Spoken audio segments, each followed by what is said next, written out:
You're listening to Sox in the Basement, a production of the Broadcast Basement Limited, where every show is 30 minutes of good and comes from a basement bar on the south side of Chicago.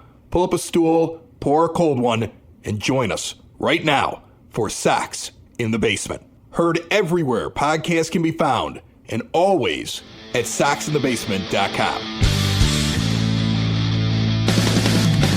Roki Sasaki.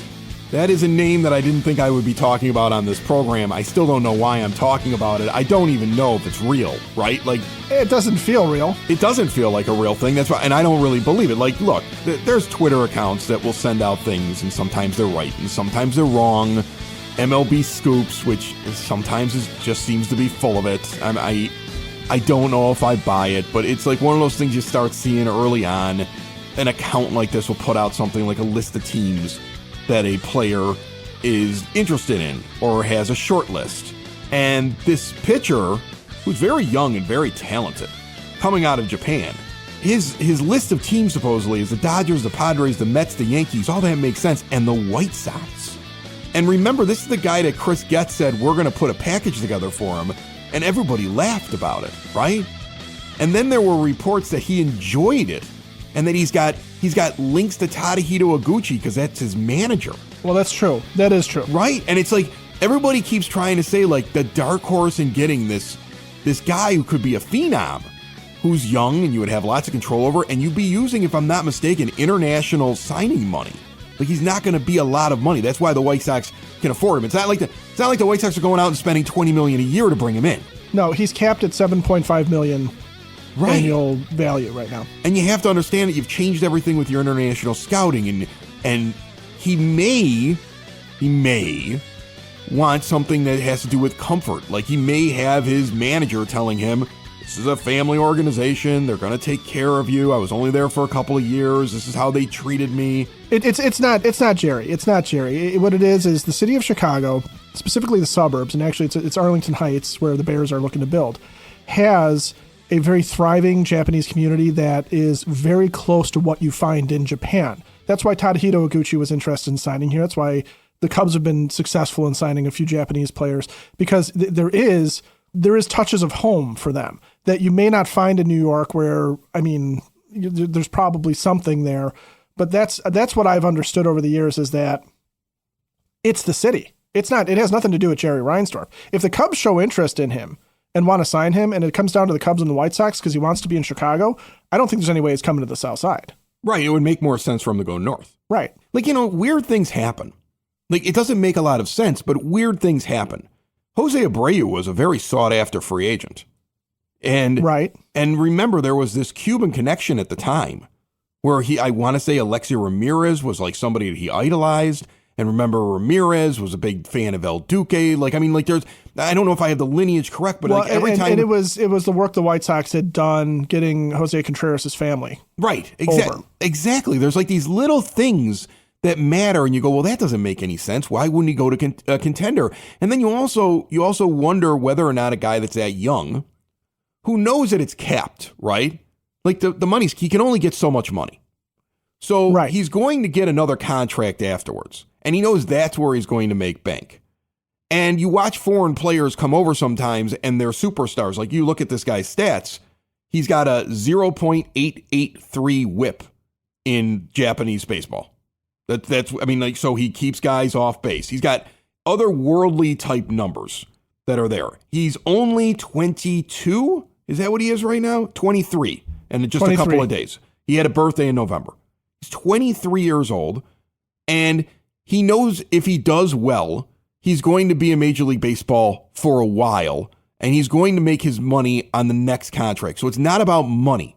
I don't know if it's as much about winning, right? If you plan on being there for a long time, it might be about comfort.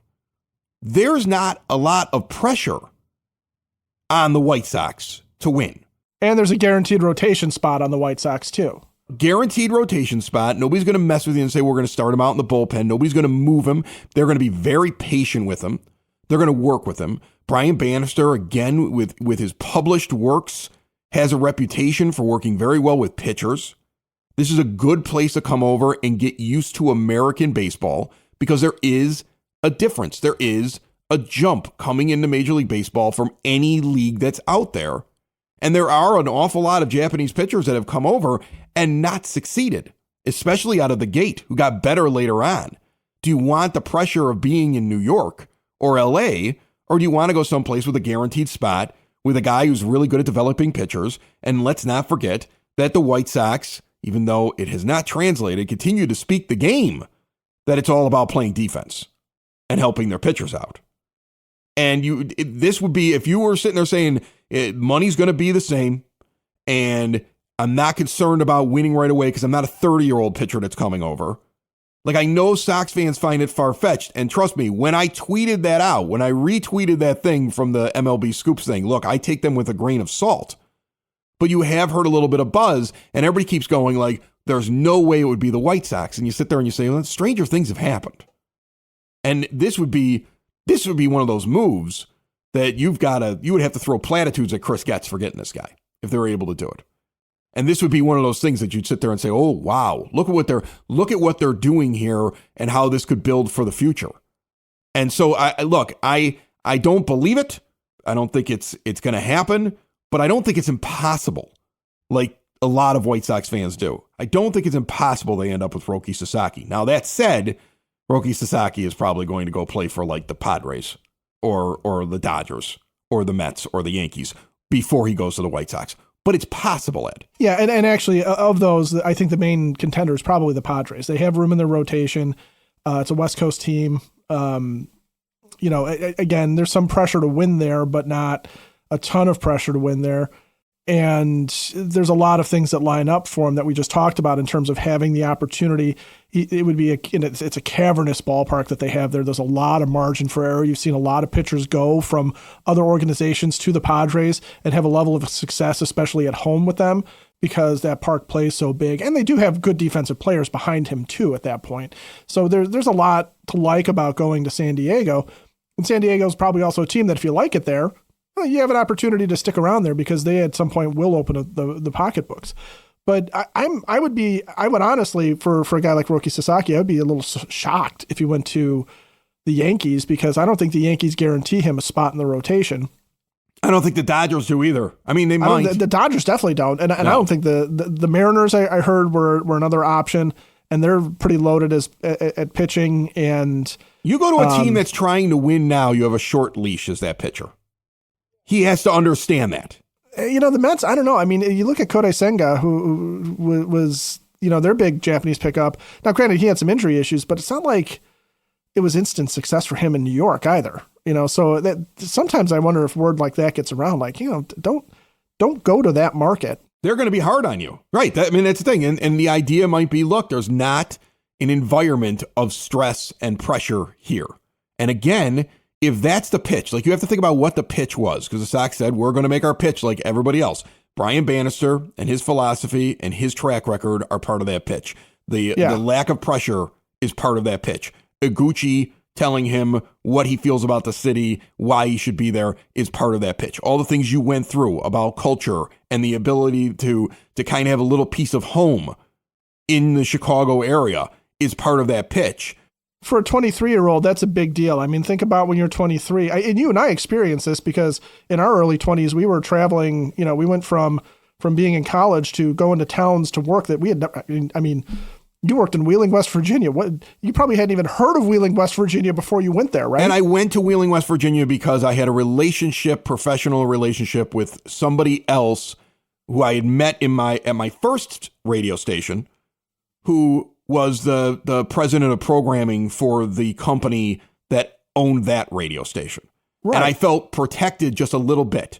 When I went for my interview, this is a great example, Ed. You're right about this. I'm young. I'm going and trying something that's very new.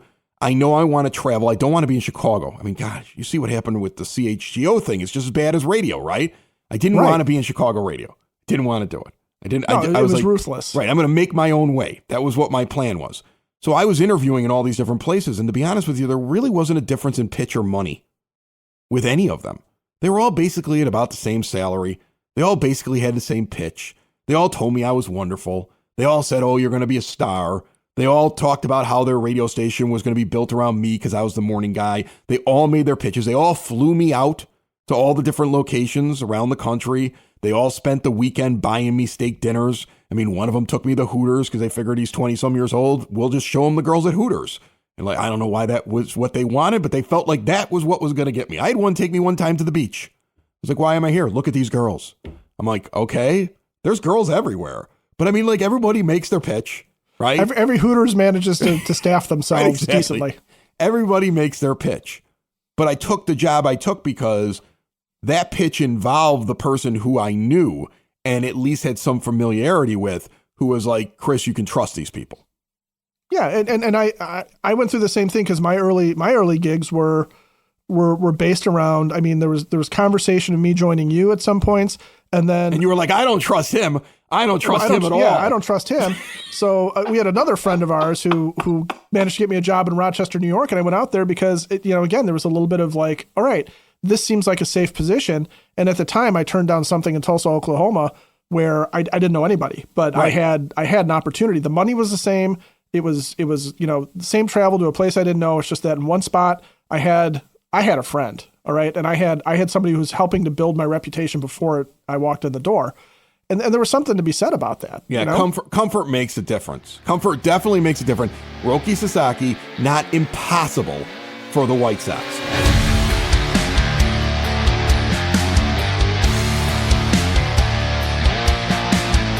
Sox in the Basement listeners, for exterior windows, doors, patio doors, and storm doors, look no further than Window and Door Superstore of Oak Forest. With no high-pressure sales, you don't have them in your house tracking in snow and mud and water. No, you go track that into their showroom, where they keep the showroom clean. Don't worry, they're wiping it up. But you're seeing everything in full color. You got an owner in showroom. You got every possibility right there for you to touch and see. When you get the install, it's all Window and Door Superstore installers, and there's also an owner on site. They do not farm out their work. They've been doing it this way for over 40 years in Oak Forest since 1985, with all major brands custom made and no stock items for a perfect fit. Window and Door Superstore of Oak Forest is a half block east of 159th and Ridgeland at 6280 159th Street. See more at windowdooroakforest.com. Did you see the White Sox social media, which came to life towards the end of the year? I think they've got somebody else running it, or they were going in a very different direction. Well, yeah, somebody's trying hard. Right. They're getting interesting. I love this Gus Varland video that came out. Now, Gus Varland is a pitcher, but the best part about the video is they took a tweet from White Sox social media, from like the fans, right? They take a tweet that's critical of them. And this is a team that hides. They hide from the podcast. They hide from the blogs. They're always hiding.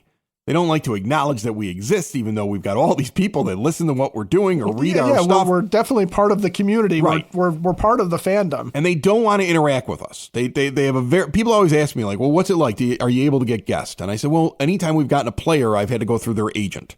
Because even though the team says that they won't block anything, they won't help. And I do kind of feel like they block it. Shouldn't go unnoticed that the players that we've gotten happened during the lockout. Yeah, that is true. And then when Jake Burger came out a second time, they traded him. I mean, it is possible. Yeah.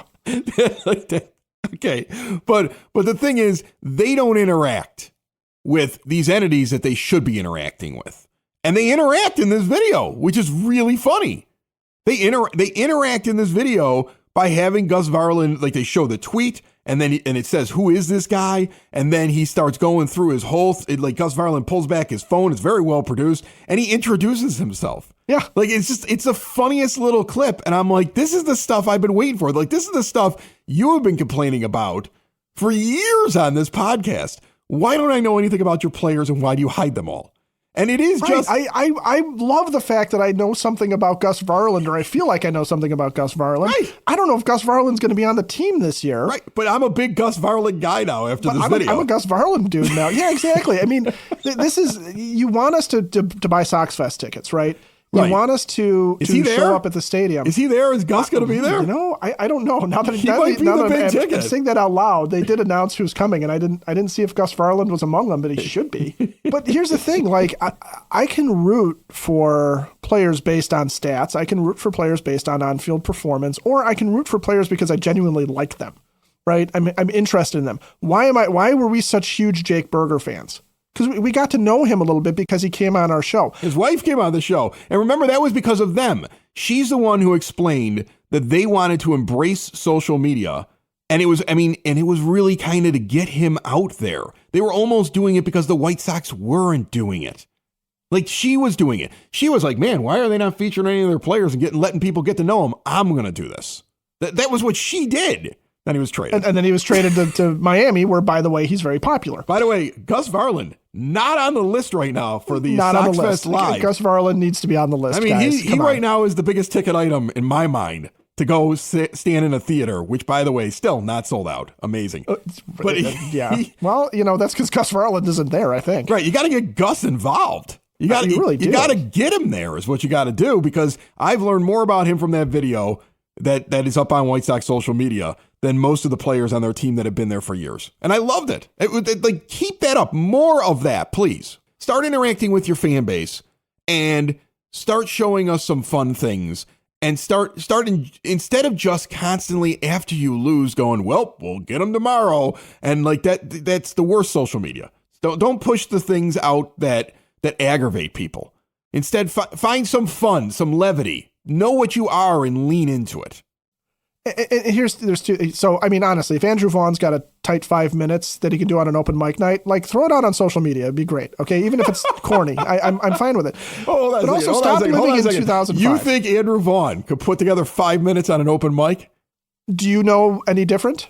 I don't know. I've kind of looked at Andrew Vaughn. That's I see those wild eyes, and I just don't see him as being able to deliver 5 minutes of comedy. Maybe that's me. But I don't know, and that's my point. But also, stop living in 2005. Stop living in the Ozzie Guillen era when we had a manager who was the face of the team, and the guy that took the bullets in the media and came out and said all the things that needed to be said, because we still did know something about Paul Konerko. We still did have AJ Pierzynski, who was a big personality. We still make fun of Carl Everett, and the dinosaur thing. There was personality on that team that went beyond Hawk Harrelson and Ozzie Guillen. And they've lost that over the years, where, like, I think they expected us to fall in love with Pedro Grifol. Oh my gosh, what a mistake that was. A huge mistake. And I'm not entirely sure we're going to fall in love with Will Venable. It would be great if he's got a personality, but the guys I want to root for, I want to root for Gus Varland because I feel like I know a little bit of something about Gus Varland. I want to root for players on the field that I feel like I have some sort of connection to, that I understand their personality, who they are, what they are. Okay. It doesn't really matter. I mean, there's no pressure on this team to win a world championship this year, because it's impossible unless Jerry just decides he's going to throw $1 billion at the payroll. Don't even say that. It's not happening. Okay. They're not. There's just no way. Have some fun. Have some fun. At with this point, Juan Soto's off the market. I mean, a lot of good talent free agents are off the market. But here's the thing. I'm not disturbed by the idea of them, for example, picking up Andre Lipschitz, a former Tigers prospect who actually hit well in the Dodgers organization last year, has no room in the Dodgers organization for him this year. So you bring him in, you give him an invite. Cool. I saw that kind of lambasted in a few spots on social media, like, oh, thanks for bringing us this guy. Well, what's wrong with bringing us this guy? Okay. If I know something about him, I may root for him. I may be, let's go. Let's see if this guy's any good, to match with the fact that I kind of like the guy as a person. I don't know if that's going to happen. But the only thing I don't want to do is the only rumors, honestly, that I'm down on are when I hear something like Michael Lorenzen. I was reading this in Sports Illustrated. Michael Lorenzen wants to be a two-way player again. He wants to go somewhere where he can get enough at bats to be considered a two-way player and be a Shohei Ohtani type. Right, and he's looking at teams that suck. Right, like Miami and the White Sox are the two teams that were named. Right, yeah. So essentially what his agent is saying is, you can have Michael Lorenzen and he can pitch for your team, and we'll give you a good deal on him because you're bottom feeders that don't want to spend any money, but he's got to be an outfielder for you. He's got to be a DH for you. Right. We want you to play him in the field. And I'm going to tell you something right now. I don't want that. I don't want that. I'm all for trying new things, but I don't see how bringing in Michael Lorenzen to pitch for you when he's not going to be a long-term solution, because I guarantee that contract is short-term and it's done in a way where he gets to be a two-way player and then go out and try to make bigger money with an organization that will spend on him. Well, have him in your starting lineup every day of the week, one day to pitch, and then the rest of the time he's in the field, so that you can trade him honestly, I think what it was is trade him at the deadline to a contender that wants that 14th pitcher / But do you want to waste at bats when you're trying to build a team? No. You don't want that. I don't want them to do that. Even if he's got a good 5 minutes of stand-up comedy, I don't want Michael Lorenzen for those purposes.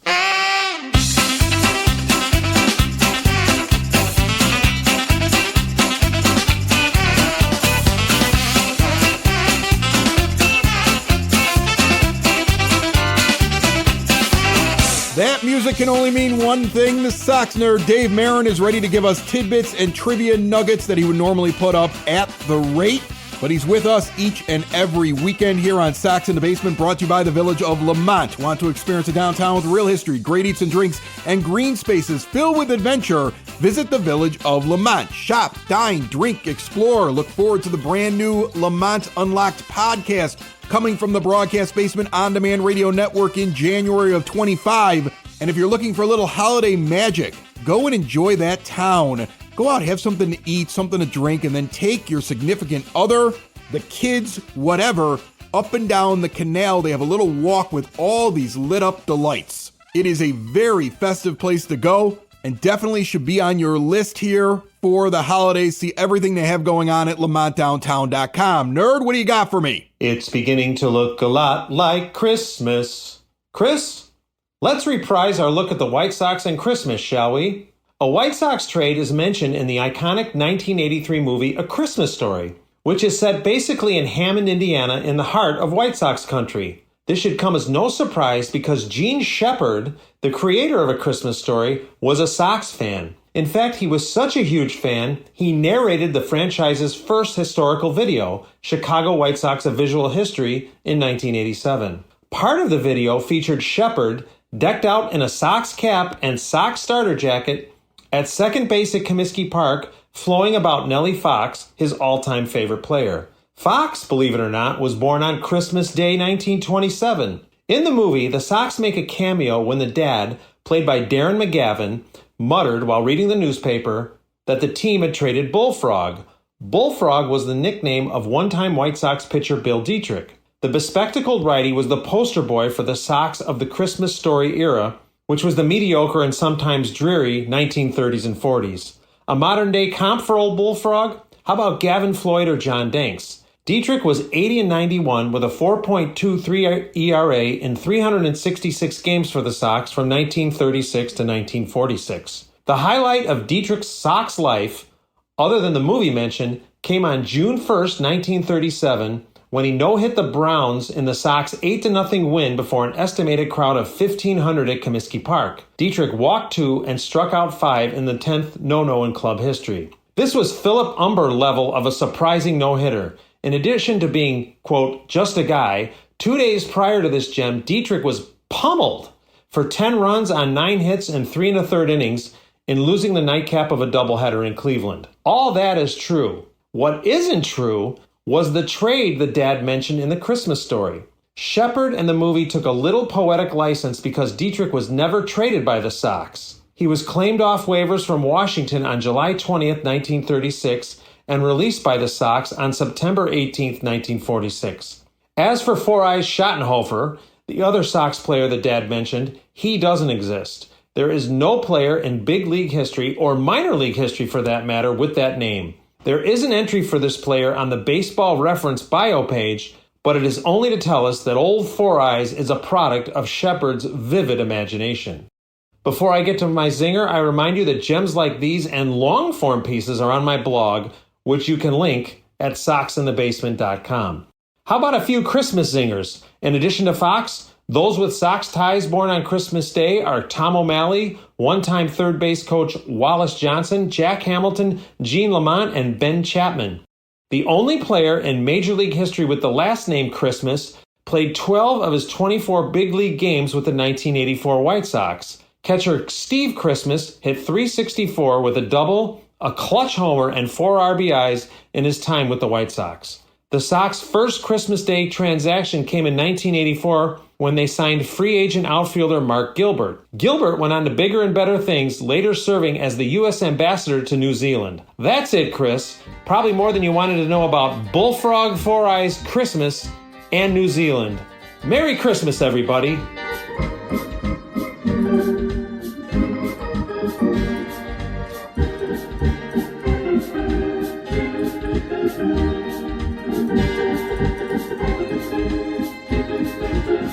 Quick programming note for everybody. Sox in the Basement will be back in 1 week with a brand new show, unless something exciting happens that we need to cover on Christmas or Christmas Eve. Otherwise, we'd be doing a show on a holiday that most of you are not going to want to pay attention to White Sox baseball. So we're going to take one show off to enjoy Christmas Eve, Christmas Day with the family, and be back in 1 week with a new episode. Now watch this team force me to do something on the holiday, which would probably be a good thing. Meanwhile, I'm looking up our new friend, my guy Gus Varland, and he is not on the list for Sox Fest yet, which seems to be a mistake. Right. But at the whatever they're calling, I mean, they keep calling it Sox Fest, but it's just something else. January 24th and 25th for 4 hours each time, 5 to 9 p.m. That's it. Okay. It is interesting to look at the list. Because I think it's a survey class from a community college is what they're throwing, really. The initial list tells you a lot. First of all, 3 of the 4 guys acquired in the Crochet deal are going to be there. They list prospects. They list 8 of them coming. And Braden Montgomery's coming. And Kyle Teel is coming. And Chase Meadroth is coming. Again, He's not on the 40-man roster. This guy could be your starting second baseman. He's definitely a piece that they're excited about because they're bringing him. Colson Montgomery's going to be there. Edgar Carroll's going to be there. 2 guys I think you're going to see this year. Noah Schultz and Hagen Smith are going to be there. 2 guys you're going to see this year. And then at the bottom of it, they go with George Wolkow, who is not coming this year. No, but he's a local kid, He's right? the local kid with the buzz. And that's why they've got him on that list, okay? But the other prospects, everybody else on that list, easily, not Montgomery. Montgomery, though, is one of the big gets. So outside of Montgomery and Wolkow, Meadroth, Colson Montgomery, not Braden Montgomery, Colson Montgomery, Edgar Carroll, Noah Schultz, Hagen Smith, Kyle Teel. You might see them all at some point this coming year. Very easily. You could very easily see all those guys on the team. You already feel that, and I think that that's being confirmed by seeing them sitting there on that prospect list. Those are the prospects that'll be at the Sox Fest. The players that they have so far, also interesting to me, because I don't know if all these guys make it through the year, but you're trying to feature them, and I find that weird. Like, I think Sean Burke is going to be one of your starting 5 along with Jonathan Cannon. But there's no guarantee that those guys last the entire year in the rotation because they're not proven. Well, I think Drew Thorpe is going to be in there the entire year. But, I mean, those are your 3 pitchers that are going to be there. I think that's 3/5 of your starting rotation to start the year right now. Right. And Corey Lee is somebody that fans enjoyed last year. And right now he's your presumptive starting catcher. Right. I with all due deference to Edgar Carroll and Matt Thaiss, Corey Lee's behind the plate every day. And they're always pushing Andrew Vaughn. So, of course, the replacement level player that they're giving $6 million to an arbitration will be there. I'm telling you, he might be sneaky funny. He maybe he does ventriloquism. He'll be doing 5 minutes on open mic. He's got a little Andrew Vaughn. He's got little Andy that he sits on his lap and I can't even imagine what his act would be. I think you're barking up the wrong tree on that one. And then Brian Ramos and Miguel Vargas are going to be there. And I think that's really interesting that Ramos and Vargas are going to be there along with Vaughn. I don't think all 3 of those guys are starting on this team this year. Like, we talked about position battles on the last show, and I don't see how the 3 of them are all regular everyday players. I think that Vargas could be the first baseman as much as Vaughn could be the first baseman. Ramos, we're not even sure if he's going to be the third baseman, and if he is, where does Vargas go? It's interesting to see those 3 names because I look at the prospect list and I go, well, this makes perfect sense. These are all the big prospects. These are the names they want you to see, and we might see the majority of them up this year. I look at the player list and I go, there's a lot of players missing. And I don't know if everybody on this list is here at the All-Star break. It really, honestly, as I'm looking at that, I would figure Sean Burke, Jonathan Cannon, and Drew Thorpe to be parts of the team all year. I think Corey Lee, of the position players that are there, is the only guy that you would expect to be part of the White Sox now and potentially in the future. And I'm not entirely certain that he's going to always be the starting catcher, but I think Corey Lee sticks around for a while. The rest of them, I mean, Ramos, they seem like they weren't sold on Brian Ramos last year. Miguel Vargas, that fascinates me to no end, like you said, because why are you're really just trying to make up for the trade at that point by showing that Miguel Vargas is an important part of the team in spite of his struggles on the field. And Andrew Vaughn just continues to be a guy that they cling to. And so, again, unless it's the prop comedy or, something that he's got on the team, I don't know why you push him. Socks in the basement. Socks in the basement. Socks in the basement. Socks in the Basement. Heard everywhere podcasts can be found, and always on socksinthebasement.com.